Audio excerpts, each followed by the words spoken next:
लगडे परिवाराच्या वतीने ज्येष्ठ गौरी पूजन निमित्त श्री छत्रपती शिवाजी महाराज जन्मोत्सव सजीव देखावा सादर. धुळे शहरातील आग्रा रोडवरील लगडे परिवाराच्या वतीने गेल्या अनेक वर्षापासून या ठिकाणी ज्येष्ठ गौरी पूजन कार्यक्रम पार पडत असतो. ज्येष्ठ गौरी उत्सव मोठ्या उत्साहात पार पडत असतो. सदर उत्सव हा 2 ते 3 दिवसाचा असतो, ज्यात मोठ्या उत्साहाने या ठिकाणी संपूर्ण लगडे परिवार, महिला वर्ग ज्येष्ठ गौरी पूजनासाठी सहभागी होत असतात. या निमित्ताने अनेक भाविक भक्त या ठिकाणी ज्येष्ठ गौरीचे दर्शनासाठी येतात, तर दर्शनासह महाप्रसादाचा देखील लाभ घेतात. यावर्षी अतिशय देखण्या स्वरूपात श्री छत्रपती शिवाजी महाराज जन्मोत्सव सजीव देखावा या ठिकाणी लगडे परिवाराच्या वतीने सजीव देखावा सादर करण्यात आला. यावेळी ज्येष्ठ गौरी पूजन करून धुळेकर नागरिक भाविकांनी ज्येष्ठ गौरी दर्शनासह श्री छत्रपती शिवाजी महाराज जन्मोत्सव सजीव देखाव्याचा देखील लाभ घेतला.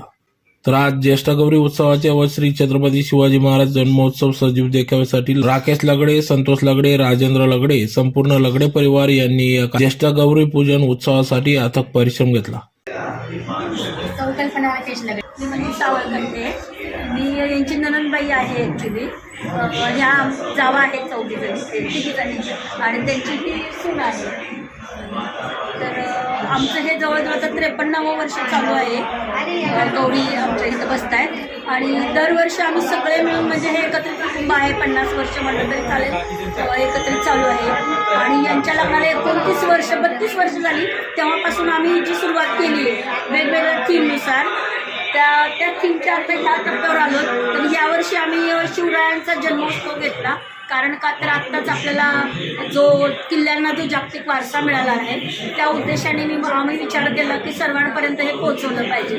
मग शिवरायांचा जन्म जिथं झाला तेच आपण प्रथम दाखवूयात, त्या विचाराने आम्ही हे शिवरायांचं शिवनेरीचं शिवजन्मोत्सव केले. सुचित्रा अक्षय शारदा त्यांनी हे चालू केलेल्या आम्हाला एक वारसा म्हणून दिलेले आहे. ते आम्ही खूप आनंदाने, खूप उत्साहाने साजरा करतो. गौराया दिवाळी सण जसा साजरा करतो त्याहून जास्त खूप चांगल्या पद्धतीने साजरा करतो. जणू काही ह्या लेखी आणि त्यांना असं लेखी आल्यावर काय कुठे ठेवू आणि कुठे नाही, तसं ह्या आल्यावर आम्ही असंच करतो. आणि मी आणि माझ्यासोबत उभे राहणाऱ्या माझ्या मावशी आणि माझ्या 3 सासूबाई यांच्यामुळे आम्ही हे नेहमी असंच साजरं करत राहू. मी ईश्वर चरणी प्रार्थना. धन्यवाद. गणपती आपण म्हणजे गणपती बसवतो आणि त्याच्यानंतर 1, 2 किंवा 3 दिवसांनी गौरी आव्हान येतं. त्या दिवशी गौरी येतात. ज्येष्ठ कनिष्ठा असं 2 जणी असतात. त्या 2 बहिणी आपल्या घरच्या त्या लेकी मांडल्या जातात. त्यामुळे त्यांचं खूप उत्साहाने स्वागत केलं जातं. आणि वर्षातून एकदा लेकी आल्यावर जसं त्यांचं स्वागत होतं तसं सर्व समाज त्यांचं म्हणजे जे गौरी बसवतात ते करत असतात. पहिल्या दिवशी आपण त्यांना बोलवतो, त्या दिवशी भाकरी आणि भाजीचा नैवेद्य देतो. दुसऱ्या दिवशी आपण त्यांचं छान पद्धतीने स्वागत करून आधी तर केलेलं असतं. त्याच्यानंतर त्यांच्यासमोर सुंदर प्रमाणात डेकोरेशन वगैरे करतो. पुरणपोळी वगैरे असा गोड सुंदर असं नैवेद्य दिला जातो. हळदी कुंकाला सर्वांना बोलवतो आपण आणि सर्वजण खूप उत्साहाने येतात. ज्या पद्धतीने ज्याची जशी हे असेल, परिस्थिती असेल, त्या पद्धतीने ते बसवलं जातं.